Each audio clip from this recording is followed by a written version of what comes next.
If you want to make sure you stay in good conversation, you gotta tune in to Coffee and Conversation with Collette. That's me, Thursday mornings from 7 a.m. to 8 a.m. on the only station, WHBR TV 33. See you soon.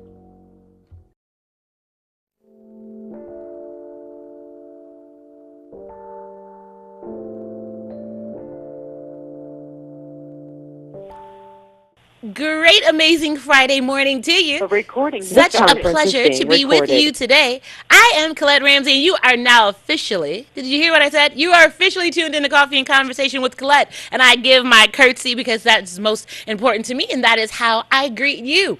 You hear the rain coming down? Don't you feel renewed and refreshed?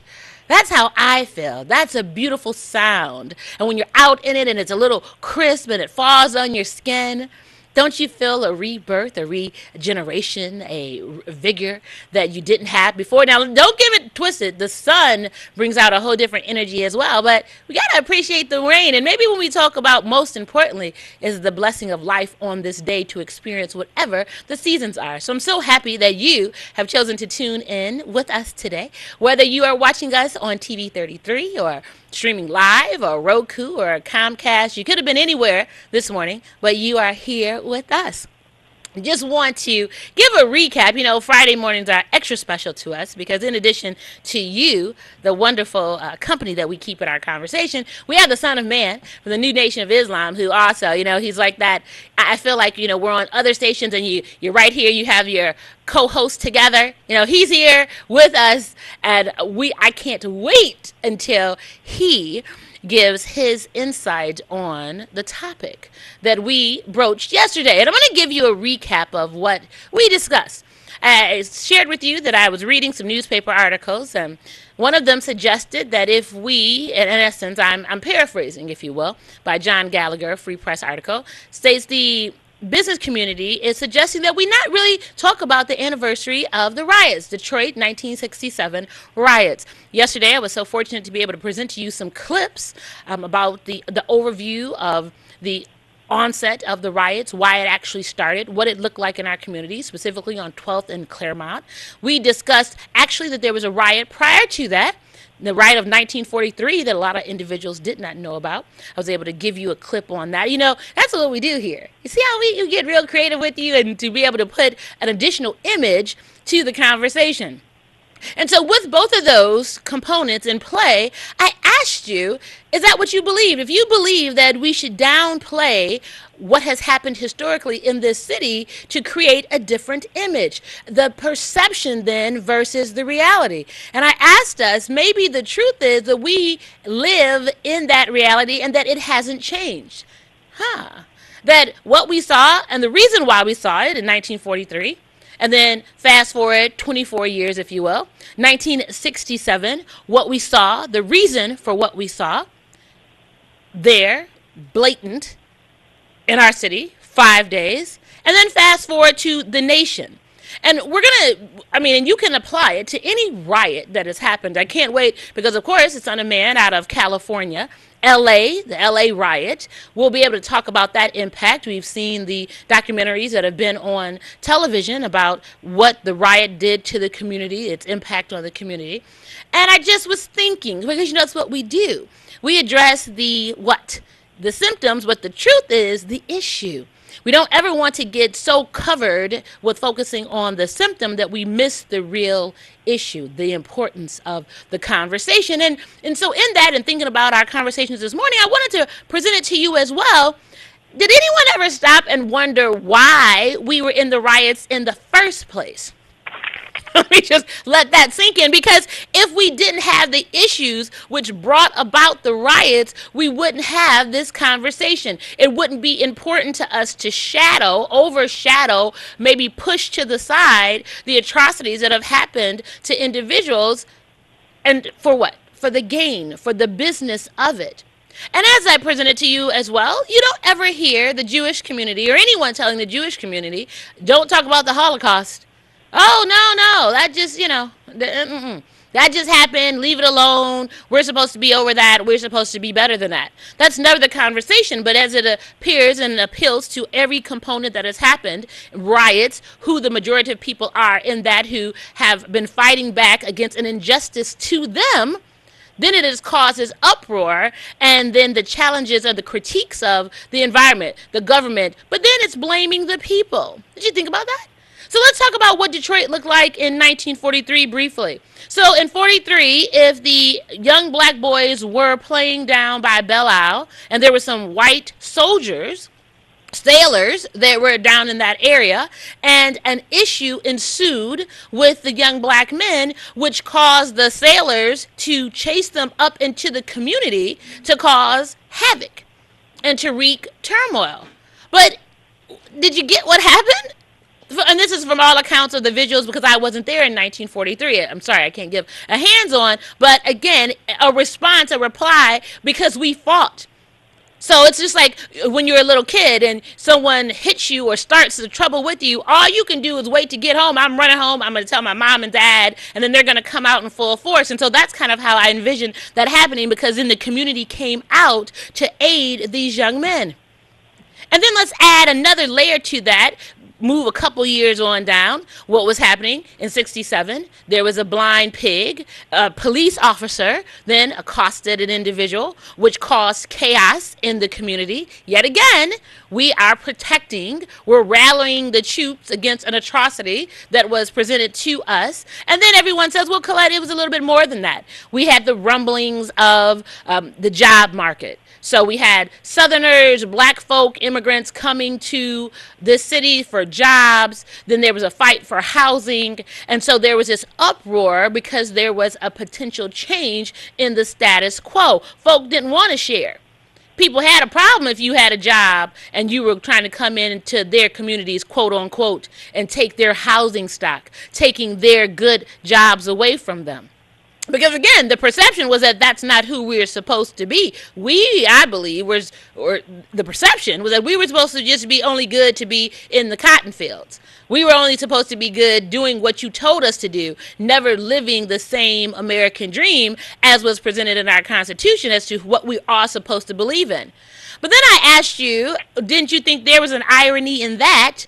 Because the same individuals that came over to oppress an established country, an established nation of people here, then you come and impose your will and kill out folk and change things based on what you perceived it to be.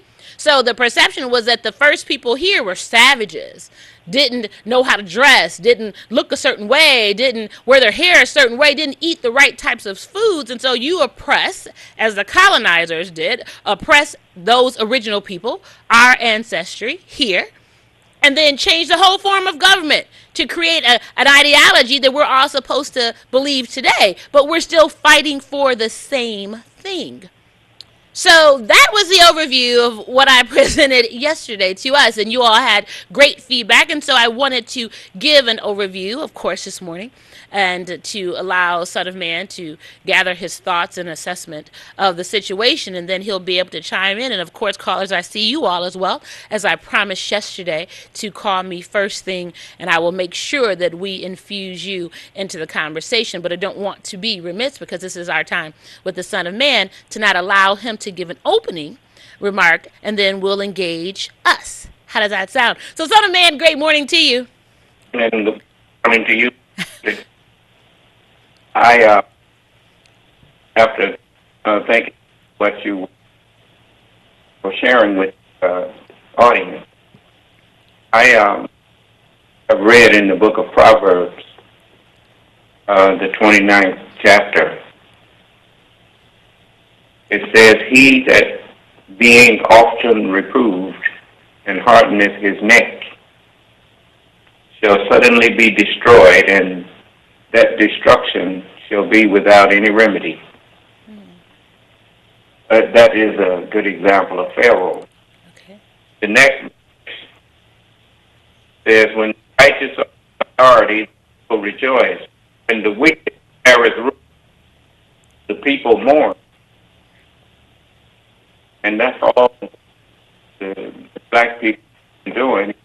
When I was in '65, Los Angeles in Watts, and most of the parents of us did not allow us to take part in those riots.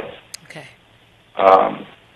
And it was all basically came to a head after Mr. Detweiler was shot in his car, Right. as I recall, so long ago. But that when you look at a riot, it's just like the what happened in England and America Okay. when the founding fathers who drafted the Constitution, George Washington, all of them were talking about war. But most of the settlers in America didn't want to vote. Right. Just like when you see a riot of the people that you that's in that community, we're not really involved in it. A riot is a civil war. Okay. War only breaks out when communication breaks down, when people are at wit's end and cannot seem to any peaceful Okay. to their grief. Okay. That's what starts war. Mm-hmm. We were brought here and put in this position just when the white man went all over earth, colonizing and conquering. That's what he was instructed to do when he was made. Just make a program to go out and subdue the earth and have dominion over every thing that is on the face of the earth. Right. That was told to him, and that was the manifest destiny that he eventually grew into and fulfilled. Okay. Most people we were calling him devil, but to mockery, or because we were, just saying that as like they used to call the police the pig. Right. But that's not why we called him the devil. We called him the devil because that's what Allah revealed him to be. And he had convinced people, white people, they had convinced us in religion that the devil didn't really exist, Right. except in spirit form, Right. and God only in spirit form, but not in reality. Right. And yet they gave us a picture after teaching us that Jesus was God in the flesh. Mm-hmm. They gave us a picture of white people, and not even the same white people. Right. Just gave us a picture of white people with long hair and a robe on and a halo-looking thing around their head, Right. and told us that was Jesus, after teaching us that Jesus was God in the flesh. And so they, on the subliminal level, and that's not too, it's almost not even subliminal. They was, in the back of our mind, white people was God. Right. And that helped to promote what they was about, which is colonialism, and teaching that they were the supreme being and we were inferior. Yes. And in actuality, the black man and woman is the father of all human beings, and these riots and things were just us expressing our dissatisfaction and our being fed up with being mistreated. And we didn't know any other way to redress our issues. So we just burned down local businesses, and which were all owned by white people for the most part, Mm-hmm. and the Jews.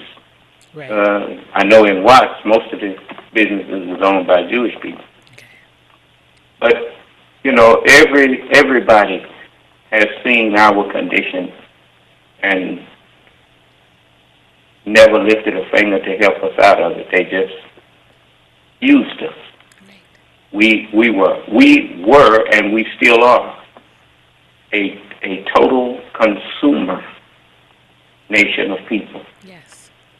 We don't produce any of our own needs. We have to go and buy everything, from toothpicks to shoelaces. Right. Um, that's one of the reasons why I have rethought the opening of a tire shop, and I'm planning on doing something else with that facility over there with our people, Okay. because even when they gave us, I guess they heard us talking about it, so they finally decided to give us some tire prices. Right. And then in that, they told us these prices could change without notice. Oh. That's just another way of saying it. Once we invest all of the money in putting all of the equipment in there, then they can jack the price up however they want Right. to make us be actually just working for them and making no money ourselves. Right. And so I'm not gonna let them do us like that. Right. I have some other plans Okay. that I'll be sharing with you after it's done. Yes. These people, they try their best to force you and I into violence. Remember, that's all he has a history of, wars. Yeah. I mean, when I was young, I learned about the 100-Year War, the 30-Year War. All through their history, war has been their way. So naturally, he would love to force you and I into a position where he is familiar with how if we fight him on that level, then we have not studied war like him. Right. And he knows that. Right. He knows also that we don't have any means of really defending ourselves in a hot war like that. Right. Right. And so it would be foolhardy on the part of our leadership, and it was always foolhardy for us to strap on a gun and go out there talking about fighting him. And then when you say don't do that, then he puts infiltrators among us, or we have foolish people that will tell you, well, you must be a coward or whatnot. Mm-hmm. It's not cowardly to recognize your limitations. It's intelligent to recognize your limitations. And if any fool can go out and die for his people. The patriot is the one that I remember General Patton.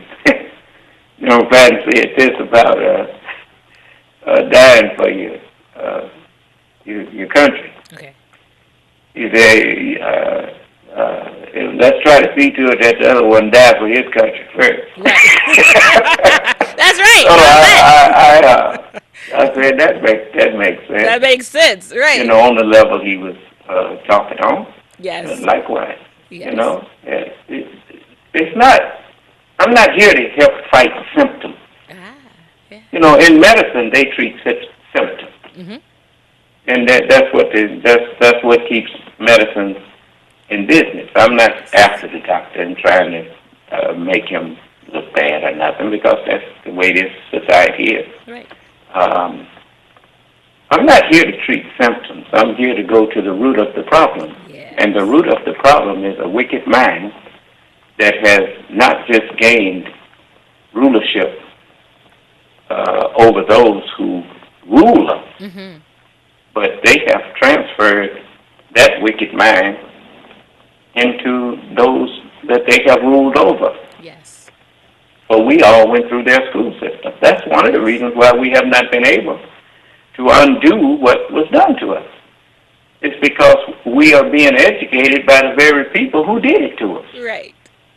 And then they haven't put anything in their education that will help us to undo what they did to us. Right. We have to have some outside. We have to have, they say it like this, you got to think outside of the box. Right. And that's just another way of saying you have to think outside of the books that they have written. Yes. And the only way you can think outside of that, is they know the only way that you can do that is that Almighty God had to step in. And that's what has happened.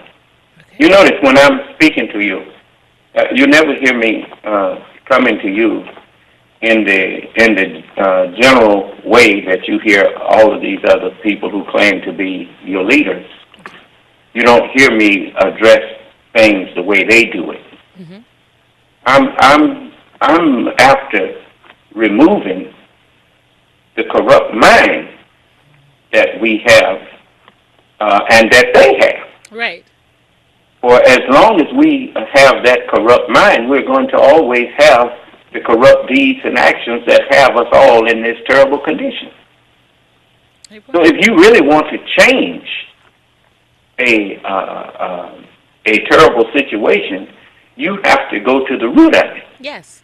If you want to get rid of oranges, you can't just go around and throw all the oranges away. You got to get rid of the orange trees. Right.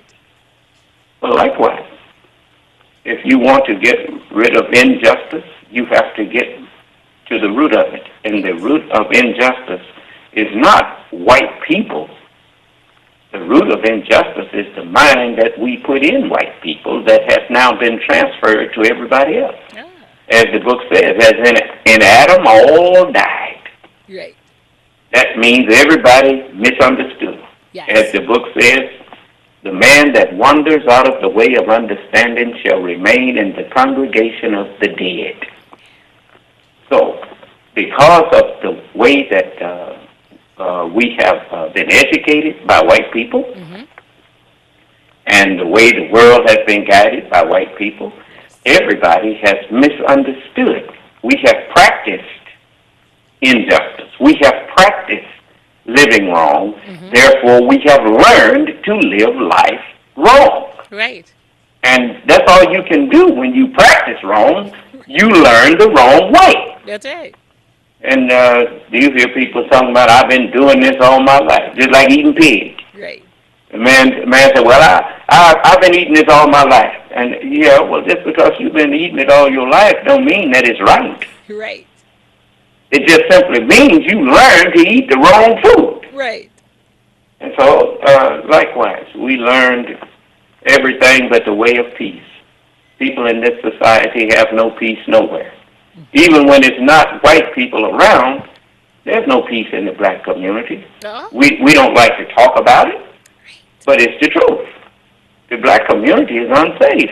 Mm. Not because white people per se is there, Right. but the mind that we put in them is in us. Yeah. Yeah. And Oh. that's what's got to be changed. Yes. If we don't change our minds, we are not going to be able to change our condition. Right. And this is why we have all these preachers, we have all these imams, we have all these ministers, we got all these leaders, and yet our condition gets no better. It gets progressively worse. Absolutely.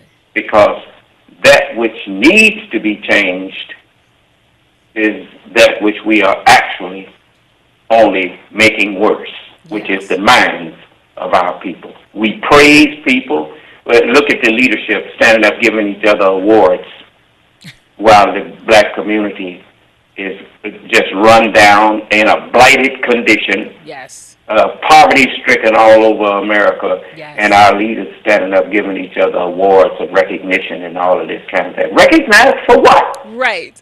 Right. Right. So, I mean, I could go on and on and on.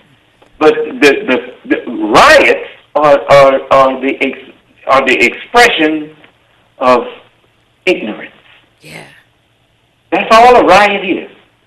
Mm. When people are at their wits' end, Yes. don't know what to do. They Yes. want to show you that they're dissatisfied, then they go and burn down something. That's right. Go tear up a bunch of stuff. Right.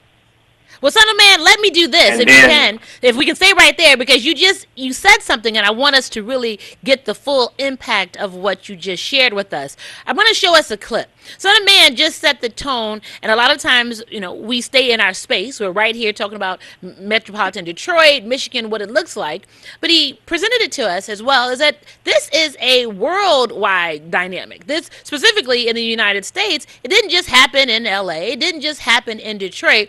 That it's an outburst for everyone everywhere. I'm going to show us a clip of what it looks like, so maybe you will not think that you're alone, because maybe we don't want to listen if we just think it's just us. Son of Man was eloquent in saying, you got to really realize that if we continuously live in the space of how we were taught, and we were taught wrong, it won't change our dynamic. So we're going to go to a clip, and then we're going to come back. I want to get Son of Man's thoughts on that, and then we're going to go to the lines.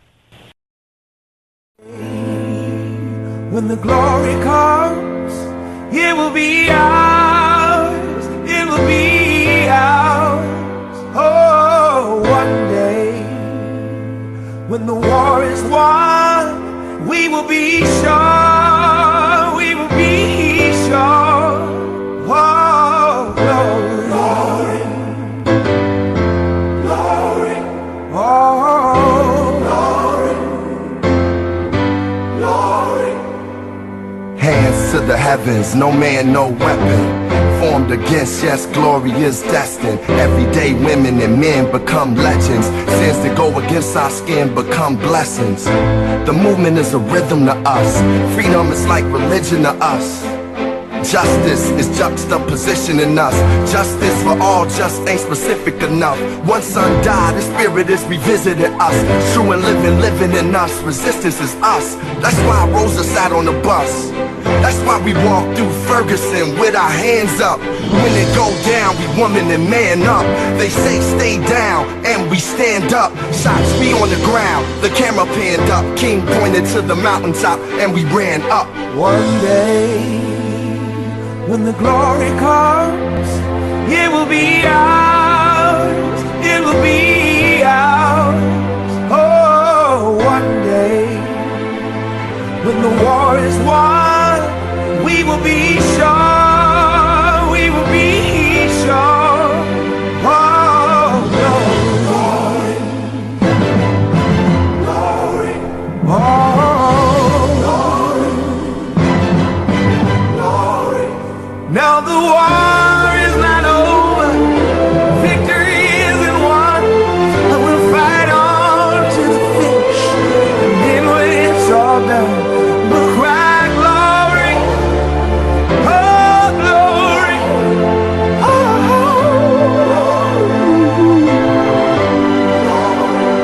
we'll cry glory, oh glory,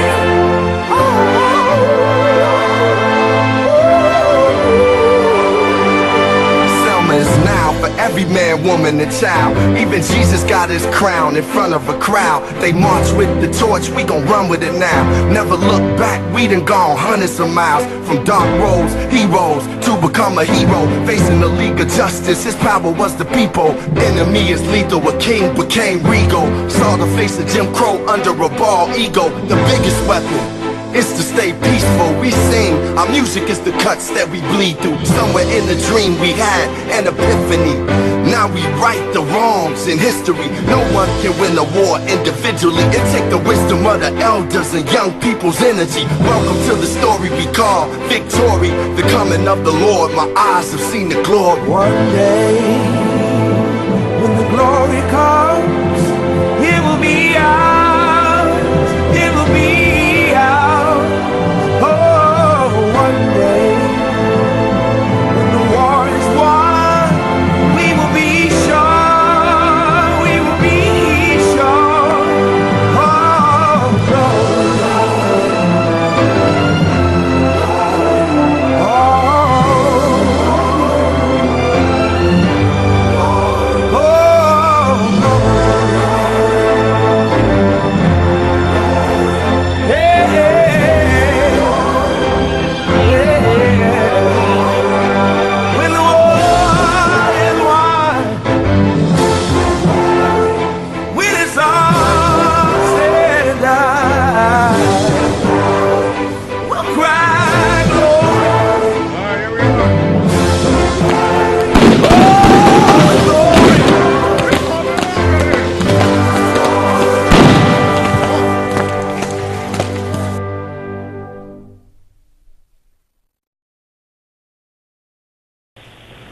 Absolutely. I hope you really got the gist of the clip. I want to thank Gloria Alachineu, who put a compilation, if you will, of what you just saw and posted that. So thank you so much for that work. I think it's a great overview. And it goes back to the points that Son of Man said way before way. If you're dealing with individuals who have dealt with war as a way of life, as a way of existence, remember that timeline that we just showed gave the history of what we have had to endure. And then even more so today, we are still looking at government passing $15 billion to go towards the additional efforts for military and troops and the like.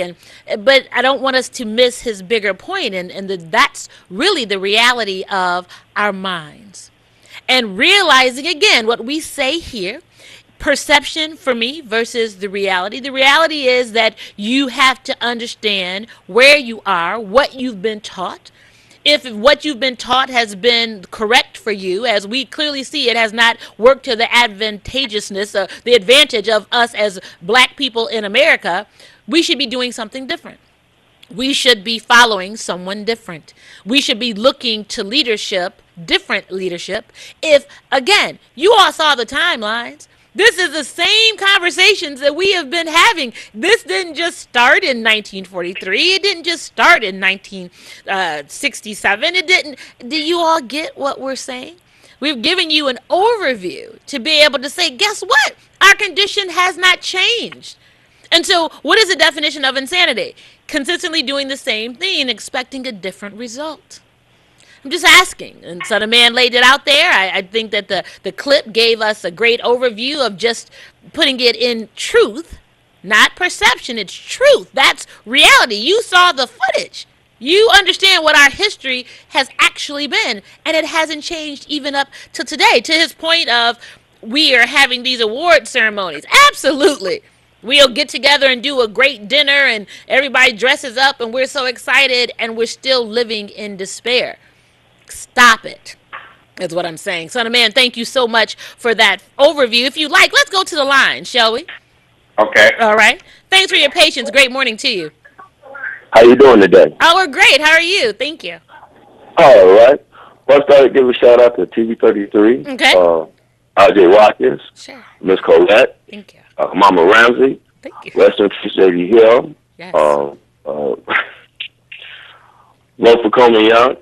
Okay. All other TV show hosts and all other personalities of TV33. DJ I'd like to give a mad shout out for it. Thank you, Son of Man, for blowing up Miss Ramsey's show.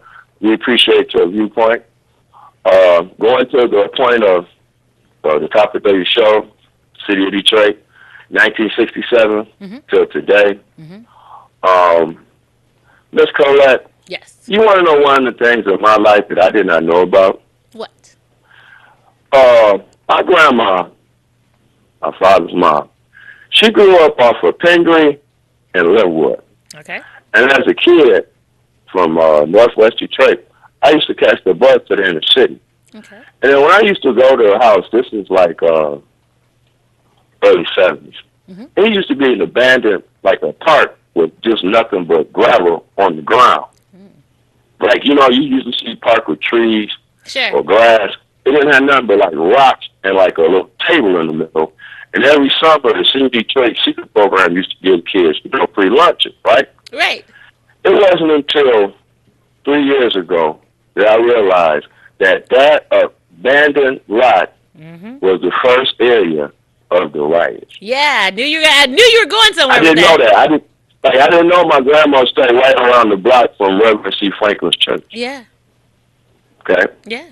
But one of the things I do remember as a kid when I caught the bus over there, the city of Detroit had basically had a squash of dope, whereas in the mid-'70s, they was giving it away and laying it out on the streets for people to get back off into drug addiction. Now, the reason why I'm bringing this up is if you look at the climate of the city of Detroit in the early 60s, like you said, it was a boom time. But remember, we were just 10 years during the time of legal segregation. And most of the blacks in our city at that time was like, grew up in segregation, meaning they were legally somebody didn't look like them could obtain what they have, and legally somebody like them could take away what they had. So that's the reason why black business was so prominent back then, because they legally really didn't have that. When they got it, they did everything to get it. This was a basis of pride of the inner city. Meaning we didn't have Oakland County, we didn't have Macomb County, we didn't have Western Wayne, but we had the heart of the city. Okay. So when it comes down to people outside our community trying to police us, that's what the whole rise was about. So with that being said, it's funny how there's so many people in our community don't mind making money for people that don't look like them because they compensate them. But when it comes down to their kids, when it comes down to their loved ones, when it comes down to their neighborhood and their communities, these same people who they help make money care less about you. Of course. That's the purpose of Son of Man. And we appreciate That's your the purpose of different organizations that was based on race. Even though, at the end of the day, if you come across a blind person, right? Okay. How does a blind person gonna know what you look like? Right. That's why come black is not a color; it's an experience. And when you look at it from that perspective, I'm a man that's black as opposed to a black man, and that's just a whole big difference in life. Because they can't nobody take away the fact that I'm a man, but people can always describe me to their comfort zone. That's why I appreciate Son of Man. Because one of the things the Son of Man has is we know that people that look like us was born in an environment of self-hate. So he came up with a form to deal with that self-hate. Your TV show, you give the opportunity for people to evaluate positively. That's why you got a great show. Oh, thank you. But to go back to the rise, that was I didn't know that you knew about the 1943 riots, which was in existence. The 1967 riots changed our city permanently. Because the way the city Detroit was before 1967 will never go back. Meaning, too many of us, current generational residents, have had a taste of the American pie. There's even residents of the city Detroit that look like me and don't look like me know how to get a piece of the American pie. So the people who've been benefiting years off of us, they're going to have to realize them days is over with. I appreciate your feedback. We appreciate you, 8 Mile. Thank you so much. You know what? You're welcome. Thank you. And now there are a couple things that are going on, and I'm going to go to the line because callers, I know that I promised I was going to get to you today, and of course I wanted Son of Man to be able to comment on that. I mean, at the end of the day, 8 Mile presents a different perspective. He allows us to look at it from, and I think maybe it's all about perception versus reality.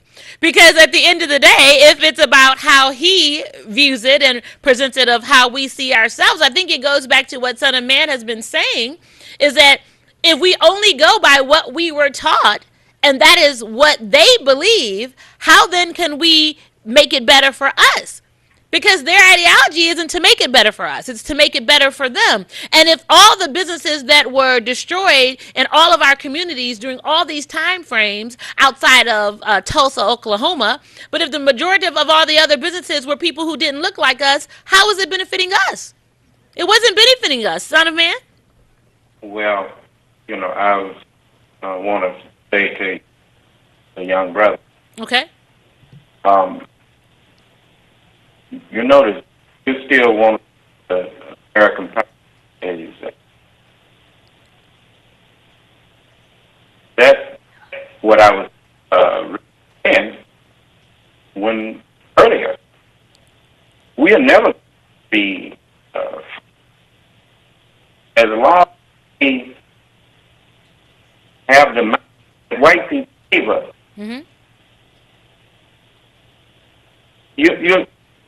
You don't want, you want of the oil. That's what the American pie is. That's for a piece of oil, the benefit from the enslavement. achievement of. Right. I don't want a piece of America. I want my freedom. Yeah. I'm not going to lose sight of that. I don't care what you offer me. Right. You know, it's we keep allowing people to dictate our thoughts. Right. And even the clip that was shown, Mm-hmm. there shouldn't have been no music there behind. It should have been a. And you know what, son, man? I'm sorry. You went out. I didn't hear that I part. said even that. You notice that was shown. They done put music behind Yes. it. That was how people suffering. We don't need music. We need narration. Telling our young people what happened to us. Right.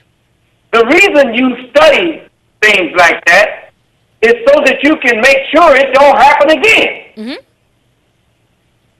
I mean, we don't even know why we study those, the history of riots, all of that kind of thing. Right.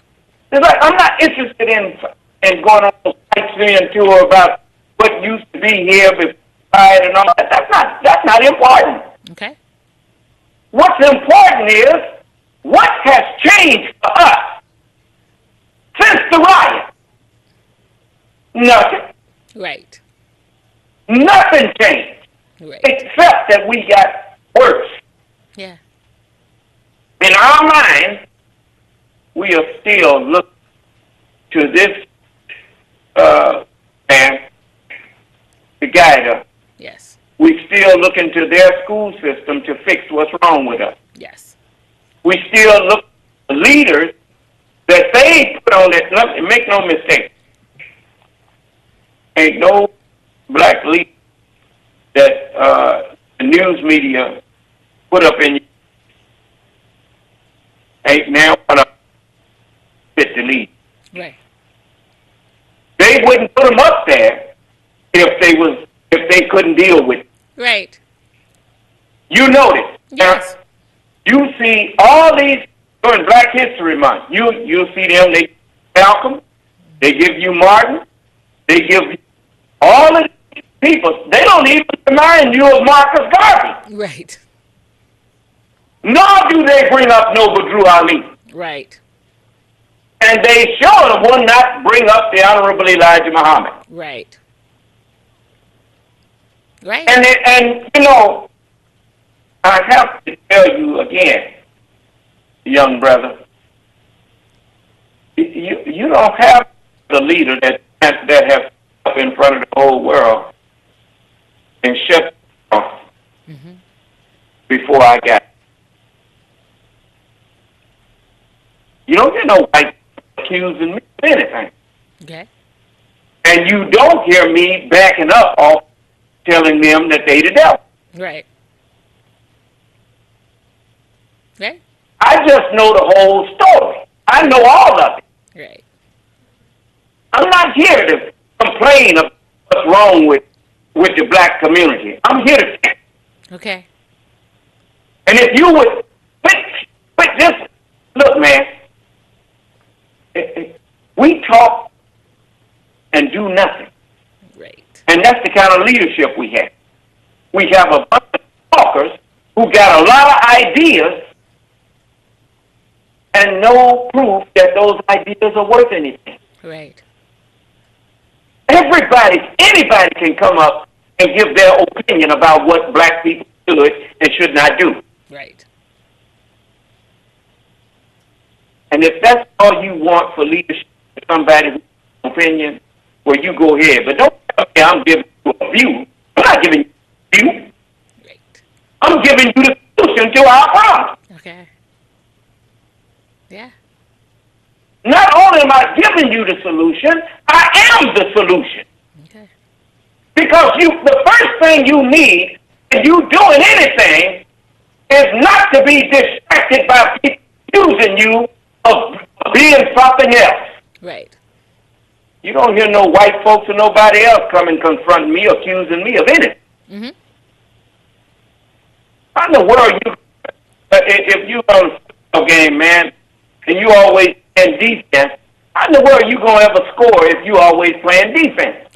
Right. Right. I'm not on the defensive. Can't no scholar of this world put me on the defensive. Right. You said God or religion or whatever, and then you got to go back explaining your. I ain't got to go back and explain myself to nobody. Right. Yeah. These people ain't fit to judge me. Right. And as long as you leave yourself in the education of white people, white people always have you on the defensive because you in them. Right. You got all these baggage, this excess baggage, all these vices. Right. Can't stop smoking, can't stop drinking, can't stop getting high, can't stop chasing women, can't stop none of the stuff that he done put out there for you. Right. And then you want to stand up talking about you a leader. Right. Yeah. Yeah. No, man, we don't need no more of that leadership. Right. We need leadership that's doing, Yes. not talking. Yes. That's why I get on Brother Farrakhan and all of them. Look, man, how in the world? I'm gonna say this to you, and then I'm gonna let you come back, because I know I done made you mad. But know this: Right. when Jesus stood up and spoke, and Moses, David, and Solomon, and all these men that you heard, you may not believe, but you heard that they were from God. Right. The Honorable Elijah Muhammad was from God. Okay. How in the world is a man going to get up and teach behind them, and you ask him, are you equal to Elijah Muhammad? Mr. Farrakhan tell you no. Okay. And any of these other leaders, they'll tell you no. Right. Well, how in the world can you get up and explain us and be the next leader for us if you are not equal or greater than the one that's for you? Great point. I mean, I'm the only one who can come behind them men and explain what they was talking about, which should tell you that I'm equal or greater than them. okay. And so, with that, son of man, if we can, because our time is up, are we expected to continue this conversation with you later on today? Yes, you can. Okay. So well, that's why I brought it up. Yes. You see, I love to talk to the brothers who don't mind talking to me. That's manhood. Yes. You know, men don't mind talking to each other. Right. And before you can get a man to submit and follow you, you have to show him that you deserve him to do that. That's You right. deserve his attention. You deserve his allegiance. Yeah. And the only way you can do that is by reasoning with him. Not by threatening him, Right. but by reasoning with him. I love to argue with brothers like the brother that was just on there. I just can't get him to come in there and talk to me. Well, we Because need him to come. I need a man that will stand for something. Yes. I would much rather talk to a man like that he may even take the wrong stand, but at least he took a stand. Right. Rather than these people out here that just go whichever way the wind blows. Right. I ain't with that. Right. I will discuss my point of view with anyone who wants to talk to me. Yes. If they can show me that I'm wrong, I will correct myself. And I expect the same thing from any man that I talk to. If I can show you that you're wrong, then why not just correct yourself and let's get together and go and get our people up? Yes. Yes. Because that's what it's all about. That's what it's supposed to be about. It's not supposed to be about me or you. It's supposed to be about, hey, I'm qualified to get this job done. Let me have the job and I'll do it. Right. Right. I don't want a job I can't handle. Right. And that's what we need, Most son of of our man. leadership, they want to take the bows, they want to get the awards, and don't have the slightest clue of how to do the job. Yeah. You're right. You're right, Son of Man. That's what it's about. I'm encouraging everyone to make sure tonight now, Son of Man has already put it out there. He is open. He's consistently shared that with us. He remains open to the lessons, to the conversation, to the correction, so that we will all be better. So you guys got to tune in tonight now. Thank you. Thank you so much, Son of Man. You all, our first hour is coming to a conclusion. As always, it is a blessing to be able to speak with Son of Man and on behalf of the new Nation of Islam, encouraging you to make sure you stay connected and call in. Call in and have the conversation. You know, we say that's what we want, but then when we are presented with it, then we shy away. And callers don't go anywhere. I'm going to take a break. We're going to come back at the top of the hour. We're going to finish the conversation. I'm going to sprinkle in a couple other things, you know, and we'll keep it going. Stay tuned.